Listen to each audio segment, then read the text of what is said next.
total anarchy. This is a particular pet peeve of mine, which is the use of the word anarchy to mean chaos, as a synonym for chaos. I can't really blame people for doing this, because if I just happen to Google anarchy, the first thing that pops up is a state of disorder due to the absence or non-recognition of authority. Okay. Well, in reality, anarchy, in its literal definition, means no rulers. Okay? An means without, archy means rulers. It doesn't mean no rules, doesn't mean no order, it doesn't mean violence, it doesn't mean chaos. So when we use the word anarchy as a synonym for chaos, and frequently you see it used like, the palace was surrounded by anarchy and civil war, which they really mean violence and chaos. They're really using the word anarchy in a way that is like derogatory towards the concept of anarchy. And this is not, I don't want to be pro-anarchy here, but I just want anarchy to be kind of used correctly. Normally I don't argue semantics, I care more about the ideas, but when we have synonyms that are thrown around that really kind of have a different meaning than what people think they mean, then there's confusion, and I always want to avoid confusion. So if we just look at the Wikipedia article, anarchy is the condition of society, entity, group of people, or a single person which does not recognize authority. It originally meant leaderlessness. That's all it means. It doesn't mean chaos. And there's a whole bunch of political philosophies which are essentially anarchist philosophies. And some of them are like radically different on different sides. There's the classical liberal anarchy, which is a state where everything's voluntary, voluntarism. The order comes from people's natural interactions, from the market, from families and things like that. And then the other side, there's even, if you go into Karl Marx's ideas, I think his vision for the future was not only a classless society, but a stateless society, which is actually an anarchistic vision. So two very different sides of that, or two very different visions of what society would look like, but both of them lacked rulers. Neither of them had disorder or chaos. No one was advocating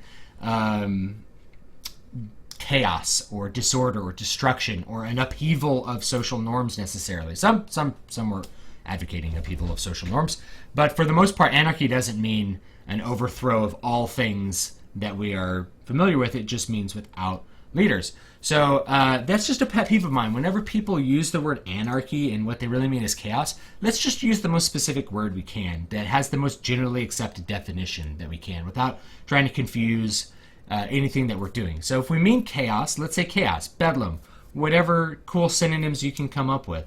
If you're writing a story about a civil war, you could say the countryside was full of looters and chaotic violence, rather than saying it was anarchy, because anarchy could be highly ordered. There are societies that were pre-industrial that had no specific leadership organization and were still very ordered.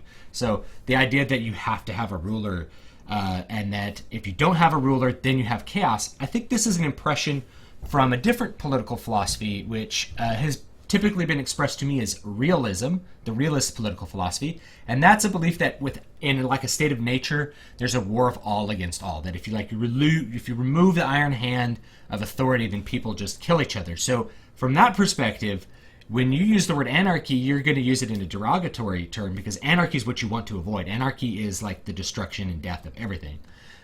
When in reality, most people who are actually using the term anarchy in its proper context are really talking about what would exist without rulers, not without order or rules or things like that. So anyway, that's all I have to say about that.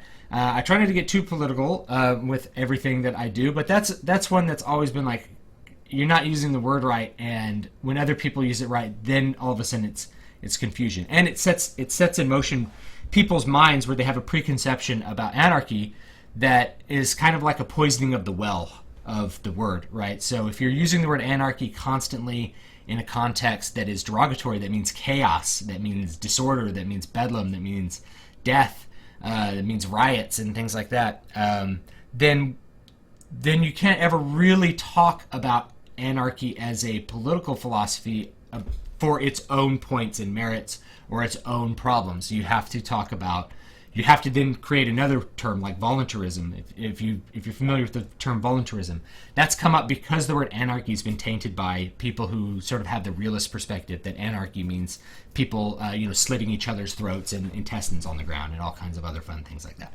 So anyway, thanks for watching. Have a great night.